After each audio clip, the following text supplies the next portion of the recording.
Selamat siang Pak Patarcan, apa kabar? Selamat siang Pak, kabar baik.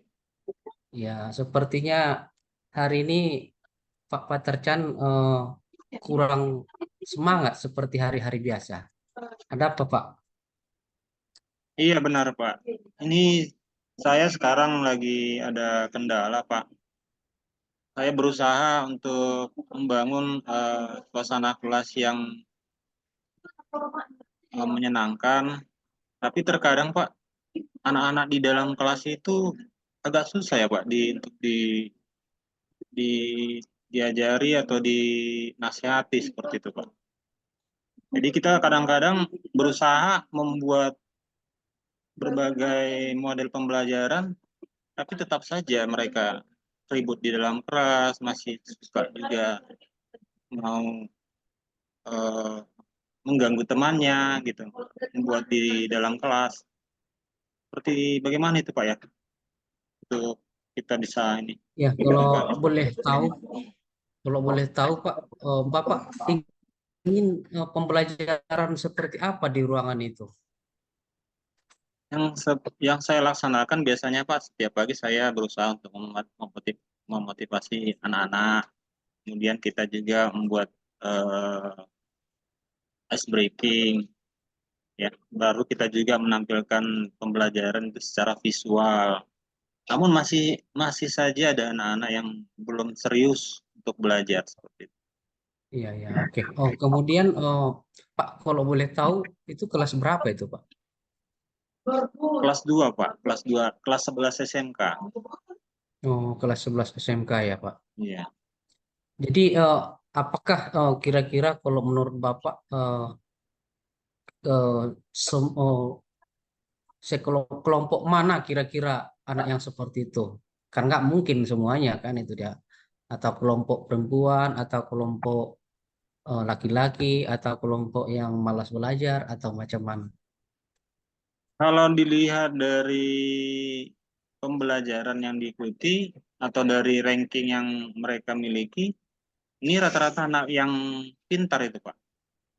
Oh, anak yang pintar Iya, Pak ya. seperti itu Pak ya. Mereka memiliki Dari nilai akademik yang bagus. Nah, jadi oh saya iya Pak ya. agak agak bingung gitu, kenapa mereka bisa seperti itu ya?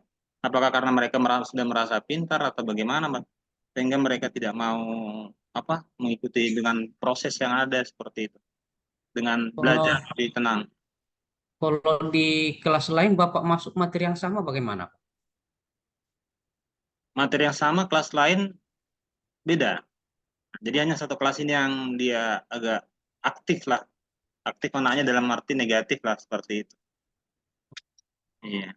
Jadi Bapak kalau seperti itu menurut Bapak apalah problem, apalah masalahnya terjadi seperti itu dari analisis Bapak? Kalau dari analisis saya itu ada dua orang anak yang mempengaruhi yang Oh gitu Pak. yang pintar ini, yang pintar ini mereka mau buat artinya suara-suara atau goyon-goyonan seperti itu sehingga kadang-kadang mereka tertawa di kelas tanpa memperhatikan dari gurunya seperti itu. Oh gitu Pak ya. Jadi langkah yang Bapak apakan selanjutnya, langkah yang harus dilaksanakan bagaimana Pak? Menurut saya sih kalau efektifnya saya harus ajak dia berbicara langsung, mengajak dia Oh, menanyakan kepada dia langsung bagaimana kenapa dia harus melakukan keributan di dalam kelas seperti itu. Mengapa dia mau mengajak temannya atau mengganggu temannya sehingga temannya juga terganggu seperti itu Pak mungkin. Atau mungkin juga saya mungkin memisahkan dari kawan yang satu agar mereka tidak sama tempat duduknya seperti itu Pak. Ya. kapan rencananya Pak? Waktunya Pak? Rencananya dalam waktu dekat ini Pak. Ya. Oh, Setelah saya jadi nanti kalau dari misal iya, kalau misalnya tidak berhasil, ada rencana berikutnya Pak, langkah yang selanjutnya? langkah selanjutnya mungkin kalau tidak berhasil kita mungkin berkomunikasi dengan wali kelas ataupun dengan orang tua. Hmm, gitu ya Pak ya. Iya, Tapi yakin Bapak akan berhasil ya Pak. semoga Pak. Oke karena lah, tidak ada yang mudah-mudahan tidak Pak. mungkin seperti itu, Pak. Iya betul betul Pak. Betul juga itu dilibatkan keluarga atau orang tuanya. Mudah-mudahan Pak berhasil Pak. Semoga tujuan Bapak itu tercapai di kemudian hari dan murid-muridnya pun kemudian Bapak tenang mengajar. Kemudian apa harapan Bapak berikutnya Pak? Selanjutnya kelak setelah kejadian-kejadian ini. Harapan saya siswa tidak lagi ribut di dalam kelas ya, atau lebih kondusif istilahnya lah. Artinya anak-anak lebih aktif dalam pembelajaran, aktifnya dalam arti mereka ikut serta baik itu dalam kelompok diskusi, sesi bertanya jawab, membangun kolaborasi di antara mereka juga dengan lebih tertib ya, tidak semeraut atau tidak sembarangan seperti itu. Harapannya seperti itu. Terima kasih Pak.